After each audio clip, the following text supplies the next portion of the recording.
YouTube channel science ਇਨ ਪੰਜਾਬੀ ਤੇ ਤੁਹਾਡਾ ਬਹੁਤ-ਬਹੁਤ ਸਵਾਗਤ ਹੈ। ਅੱਜ ਇਸ ਵੀਡੀਓ ਦੇ ਵਿੱਚ ਆਫ-ਬੋਜ਼ ਪ੍ਰਿੰਸੀਪਲ ਦੇ ਬਾਰੇ ਇਨਫੋਰਮੇਸ਼ਨ ਸ਼ੇਅਰ ਕੀਤੀ ਜਾਵੇਗੀ। ਇਸ ਪ੍ਰਿੰਸੀਪਲ ਦੇ accordingly in the ground state of the atoms the orbitals are filled in the order of their increasing energies। मतलब कि ਐਟਮਸ ਦੀ ਗਰਾਊਂਡ ਸਟੇਟ ਦੇ ਵਿੱਚ ਆਰਬਿਟਲਸ ਦੇ ਵਿੱਚ ਇਲੈਕਟ੍ਰੋਨਸ ਦੀ filling increasing order of energy ਦੇ ਹਿਸਾਬ ਨਾਲ ਹੁੰਦੀ ਹੈ। ਇਸ ਦਾ ਮਤਲਬ ਹੈ ਕਿ ਪਹਿਲਾਂ ਉਹ ਵਾਲੇ ਆਰਬਿਟਲਸ ਦੇ ਵਿੱਚ ਇਲੈਕਟ੍ਰੋਨ ਭਰੇ ਜਾਂਦੇ ਨੇ ਜਿਨ੍ਹਾਂ ਦੀ ਐਨਰਜੀ ਘੱਟ ਹੋਵੇ, ਤੇ ਉਸ ਤੋਂ ਬਾਅਦ ਉਹਨਾਂ ਆਰਬਿਟਲਸ ਦੇ ਵਿੱਚ ਇਲੈਕਟ੍ਰੋਨਸ ਦੀ ਫਿਲਿੰਗ ਹੁੰਦੀ ਹੈ ਜਿਨ੍ਹਾਂ ਦੀ ਐਨਰਜੀ ਜ਼ਿਆਦਾ ਹੁੰਦੀ ਹੈ। ਆਫ-ਬੋਜ਼ ਪ੍ਰਿੰਸੀਪਲ ਸਾਨੂੰ ਹੈਲਪ ਕਰਦਾ ਹੈ ਇਲੈਕਟ੍ਰੋਨਿਕ ਕਨਫੀਗਰੇਸ਼ਨ ਲਿਖਣ ਦੇ ਵਿੱਚ। ਇਲੈਕਟ੍ਰੋਨਿਕ ਕਨਫੀਗਰੇਸ਼ਨ ਕਿਸੇ ਵੀ ਐਟਮ ਦੇ ਨਾਲ ਰਿਲੇਟਡ ਜੇ ਅਸੀਂ ਲਿਖਣੀ ਹੋਵੇ ਤਾਂ ਸਾਨੂੰ ਆਰਬਿਟਲਸ ਨੂੰ ਇੱਕ ਇਨਕਰੀਜ਼ਿੰਗ ਆਰਡਰ ਆਫ ਐਨਰਜੀ ਦੇ ਵਿੱਚ ਅਰੇਂਜ ਕਰਨਾ ਪਏਗਾ, ਤਾਂ ਅਸੀਂ ਲਿਖ ਸਕਦੇ ਹਾਂ ਇਲੈਕਟ੍ਰੋਨਿਕ ਕਨਫੀਗਰੇਸ਼ਨ। ਆਰਬਿਟਲਸ ਨੂੰ ਇਨਕਰੀਜ਼ਿੰਗ ਆਰਡਰ ਆਫ ਐਨਰਜੀਜ਼ ਦੇ ਵਿੱਚ ਲਿਖਣ ਦੇ ਲਈ ਇੱਕ ਜਿਹੜਾ ਤਰੀਕਾ ਹੈ ਉਹ ਇੱਥੇ ਸ਼ੋਅ ਕੀਤਾ ਹੋਇਆ।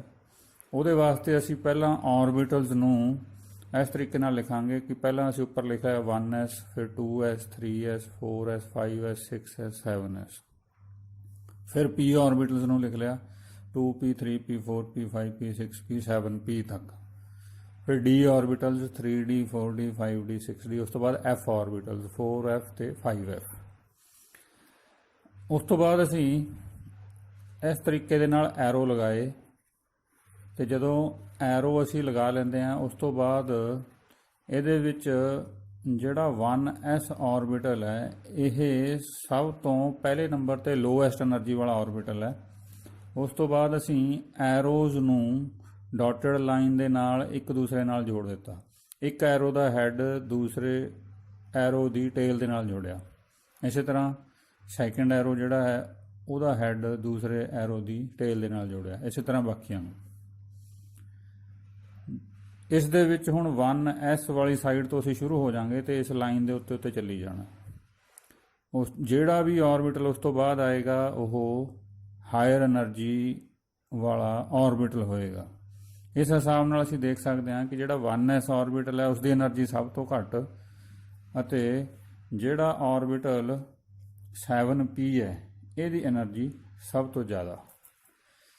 ਬੁੱਕਸ ਦੇ ਵਿੱਚ ਦੋ ਤਰੀਕਿਆਂ ਦੇ ਨਾਲ ਇਹ ਡਾਇਗਰਾਮ ਬਣਾਇਆ ਹੁੰਦਾ। ਕੁਝ ਬੁੱਕਸ ਦੇ ਵਿੱਚ ਇਸ ਤਰੀਕੇ ਨਾਲ ਬਣਾਇਆ ਹੁੰਦਾ ਵੀ 1s ਉੱਪਰਲੇ ਪਾਸੇ ਤੇ 7s 7p ਇਹ ਥੱਲੇ ਵਾਲੇ ਪਾਸੇ। ਕਈ ਬੁੱਕਸ ਦੇ ਵਿੱਚ ਇਹ ਡਾਇਗਰਾਮ ਇਸ ਤਰੀਕੇ ਨਾਲ ਵੀ ਬਣਾਇਆ ਹੁੰਦਾ ਕਿ 1s ਜਿਹੜਾ ਹੈ ਉਹ ਥੱਲੇ ਤੇ ਉਹਦੇ ਵਿੱਚ 7s 7p ਇਹ ਵਾਲਾ ਪਾਰਟ ਉੱਪਰ ਹੁੰਦਾ। ਉਹਦੇ ਵਿੱਚ ਐਰੋਜ਼ ਦੀ ਡਾਇਰੈਕਸ਼ਨ ਫਿਰ ਇਸ ਤਰੀਕੇ ਦੇ ਨਾਲ ਸਾਨੂੰ ਬਣਾਉਣੀ ਪੈਂਦੀ ਹੈ। ਦੋਵਾਂ ਦੇ ਵਿੱਚੋਂ ਜਿਹੜਾ ਮਰਜ਼ੀ ਡਾਇਗਰਾਮ ਬਣਾਇਆ ਜਾ ਸਕਦਾ। ਬਸ ਗੱਲ ਇਹ ਮੇਨ ਇਹ ਹੈ ਕਿ 1s ਜਿਹੜਾ ਹੈ ਇਹ ਲੋਐਸਟ એનર્ਜੀ ਆਰਬਿਟਲ ਹੈ ਤੇ ਇਸ ਦੇ ਵਿੱਚ 7p ਹਾਈਐਸਟ એનર્ਜੀ ਆਰਬਿਟਲ।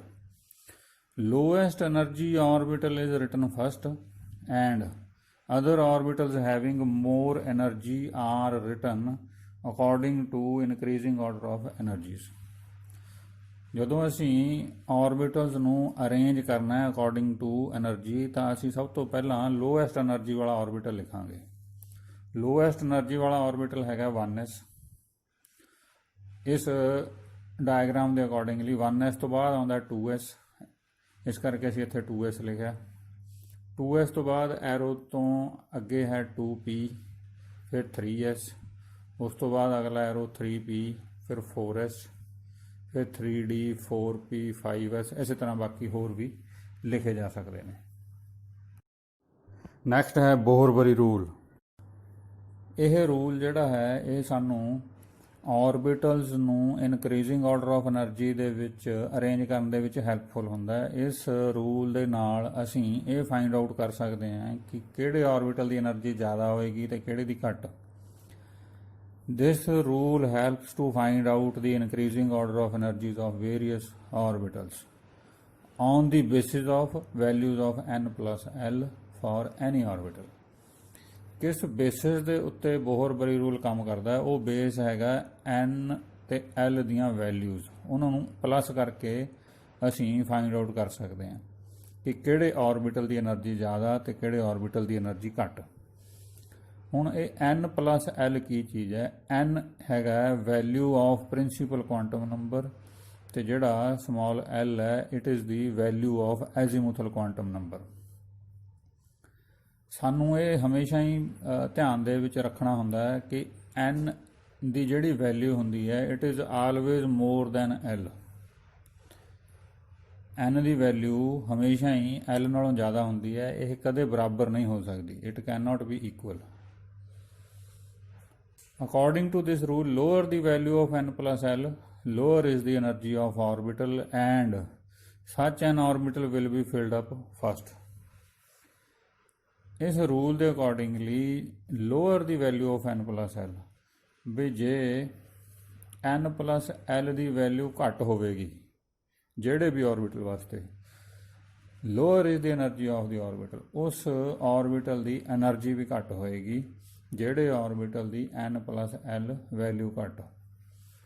ਤੇ and such an orbital will be filled up first, ਤੇ ਇਹੋ ਜਿਹੇ ਆਰਬਿਟਲ ਦੇ ਵਿੱਚ ਇਲੈਕਟ੍ਰੋਨਸ ਦੀ ਫਿਲਿੰਗ ਜਿਹੜੀ ਹੈ ਉਹ ਪਹਿਲਾਂ ਹੋਏਗੀ। ਅਸੀਂ ਐਗਜ਼ਾਮਪਲ ਲੈ ਲੈਂਦੇ ਹਾਂ, 3 ਆਰਬਿਟਲਸ ਲਿਖ ਲਏ ਅਸੀਂ, 4s 3d ਤੇ 5p। ਸਪੋਜ਼ ਕਰੋ ਅਸੀਂ ਇਹਨਾਂ ਨੂੰ n+l ਦੇ ਬੇਸ ਦੇ ਉੱਤੇ ਡਿਸਾਈਡ ਕਰਨਾ ਹੈ ਕਿ ਇਹਨਾਂ ਦੇ ਵਿੱਚੋਂ ਕਿਹੜੇ ਆਰਬਿਟਲ ਦੀ એનર્ਜੀ ਘੱਟ ਤੇ ਕਿਹੜੇ ਆਰਬਿਟਲ ਦੀ ਜ਼ਿਆਦਾ।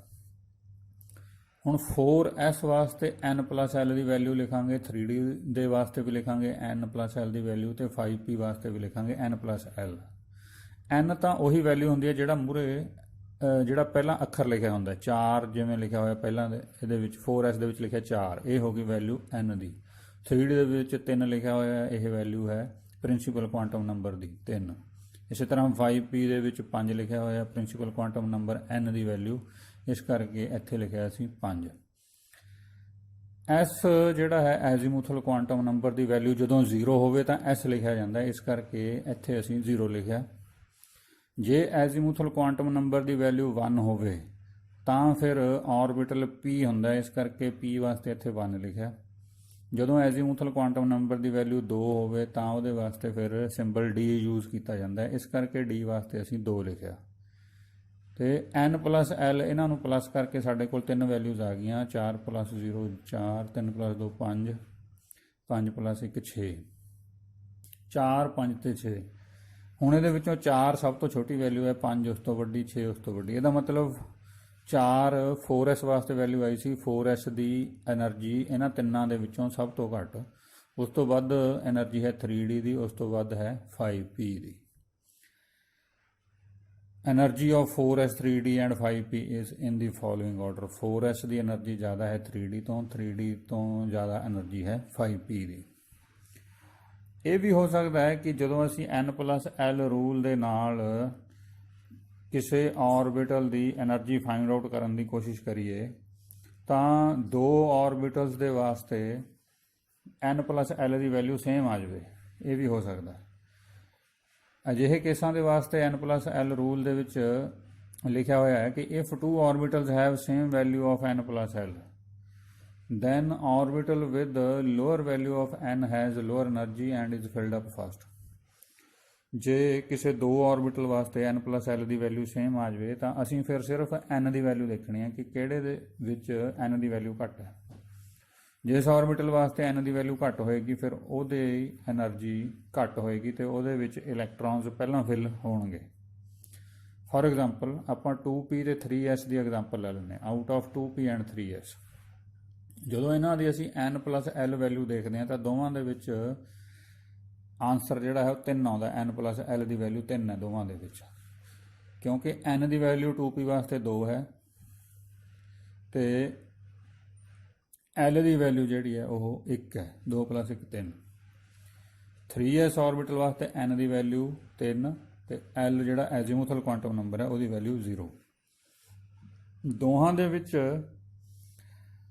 n+l ਦੀ ਵੈਲਿਊ 3 ਹੈ, ਇਸ ਕਰਕੇ ਇਹ ਡਿਸਾਈਡ ਕਰਨਾ ਕਿ ਕਿਹੜੇ ਆਰਬਿਟਲ ਦੀ એનર્ਜੀ ਘੱਟ ਹੈ ਜਾਂ ਕਿਹੜੇ ਆਰਬਿਟਲ ਦੀ એનર્ਜੀ ਜ਼ਿਆਦਾ, ਉਹ n ਦੀ ਵੈਲਿਊ ਦੇ ਉੱਪਰ ਦੇ ਬੇਸ ਦੇ ਉੱਤੇ ਡਿਸਾਈਡ ਕੀਤਾ ਜਾਂਦਾ ਹੈ ਕਿ ਕਿਹੜਾ ਆਰਬਿਟਲ ਘੱਟ એનર્ਜੀ ਵਾਲਾ ਤੇ ਕਿਹੜਾ ਜ਼ਿਆਦਾ। 2p ਵਾਲੇ ਕੇਸ ਦੇ ਵਿੱਚ n ਦੀ ਵੈਲਿਊ 2 ਹੈ ਤੇ 3s ਵਾਲੇ ਦੇ ਵਿੱਚ 3, ਇਸ ਕਰਕੇ 2 ਵਾਲੇ ਦੀ એનર્ਜੀ ਮਤਲਬ 2p ਆਰਬਿਟਲ ਦੀ એનર્ਜੀ 3s ਤੋਂ ਘੱਟ।